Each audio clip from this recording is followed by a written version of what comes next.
बहुत घरों में धुंधकारी है। पिताजी के पांव इसीलिए दबा रहे हैं कि अभी खेत नाम नहीं किया पिताजी, अभी मकान नाम नहीं किया हमारे, तो पिताजी की नकली नकली सेवा पूजा आरती चल रही है, पांव भी दबा देते। और जैसे ही सब इनको दे दिया, गला दबाने के लिए खड़े हो जाए। मैं ये नहीं कहती कि सभी ऐसे हैं, लेकिन बहुत से आज के समय में केवल पैसे के पुजारी है, माता पिता के पुजारी कम दिखते हैं। उनसे कहो कि सेवा क्यों नहीं करते, वो कहते हैं अब ये कमा के ही नहीं लाते, कुछ क्या सेवा करेंगे। कितने कितने घरों में बूढ़े माँ बाप की दुर्दशा हो रही है।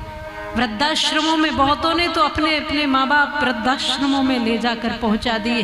बूढ़े माँ बाप अपने बेटे का मुंह देखने के लिए तरस जाते हैं। मैं कई बार वृद्धाश्रम जाती हूँ, पूछती हूँ आपके संतान नहीं है क्या? वो कहते हैं एक नहीं, दो दो तीन तीन है, किसी के 2 हैं, किसी के 4 हैं, किसी के 3 हैं। खूब धनपति हैं, बड़े बड़े व्यापारी, बड़े बड़े धनवान, ऊंचे ऊंचे पदों पर हैं, लेकिन उनके पास हमारे लिए जगह नहीं है। अपने बूढ़े माँ बाप को नहीं रख सकते, काहे कि अमीर हो तुम, बोलो। खूब धनपति भी हो गए, कैसी अमीरी है ये? किसी ने पूछा कि अमीरों का घर कौन सा कहलाता है, अमीरों का घर किसे माने? तो अमीरों का घर उसे मानना जिस घर में बुजुर्ग हंसते मुस्कुराते दिखाई दे, समझना ये घर अमीरों का है। चाहे फिर वहाँ झोपड़ी क्यों ना हो, कुटिया में ही क्यों ना रहते हो, लेकिन वो अमीरों का घर है, वहाँ अमीर रहते हैं। और जिस घर में बूढ़े माँ बाप का सम्मान नहीं है और माता पिता आंसू बहाते हो, वो महलों में ही क्यों न वास करते हो, समझ लेना बड़े गरीब लोग रहते हैं इस घर में। इसलिए ये पैसे कमा कर नहीं लाते, इसलिए नहीं सेवा हो रही। मैं उनसे कहा करती हूँ, पेड़ कितना भी पुराना हो जाए, यदि फल नहीं देगा तो छांव तो देगा ही देगा। माता पिता भी कितने भी बूढ़े हो जाएं, यदि धन नहीं देंगे तो आशीर्वाद तो देंगे ही देंगे। उस आशीर्वाद के लिए सेवा करा करो। सबसे बड़ा धन है आशीर्वाद, सबसे बड़ा। माता पिता की दुआएं और आशीर्वाद मिल गया ना, तो अगर कहीं दुर्भाग्य भी लिखा होगा ना भाग्य में, वो भी सौभाग्य में बदल जाएगा। आज की कथा से कम एक बात तो सीखना, अपने पास जैसा है, जो है, कम है, ज्यादा है, अपने से पहले अपने माता पिता के लिए है, अपने से पहले अपने बड़ों के लिए है। ये सीखना जरूर। अगर किस्मत तुम्हारी अच्छी है तो लक्ष्मी तुम्हारी दासी है।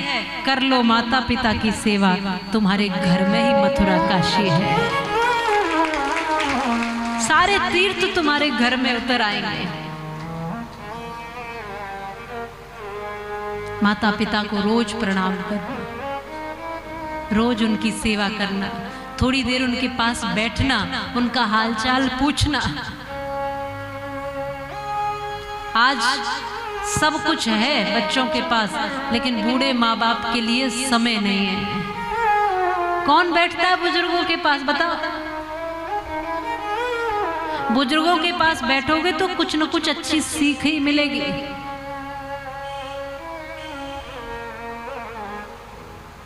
कहने वालों ने कहा है सब भूलना, लेकिन एक बात ये याद रखना कि माता पिता के बहुत कर्ज हैं, बहुत एहसान है। ये शरीर उनसे मिला है, जीवन उनसे मिला है। बोलना नहीं जानते थे तब बोलना उन्होंने सिखाया, चलना नहीं जानते थे तब चलना उन्होंने सिखाया। ये नाम मेरा उन्हीं से जुड़ा है, मेरी हस्ती उन्हीं से जुड़ी है। ये याद रखना, आज मैं जो कुछ भी हूँ मेरे माता पिता के कारण है। हमारे कारण एक भी आंसू उनकी आंख में नहीं आना चाहिए। जैसा है आपके पास माँ बाप, वो वो नहीं मांगते आपसे जो आपके पास नहीं है,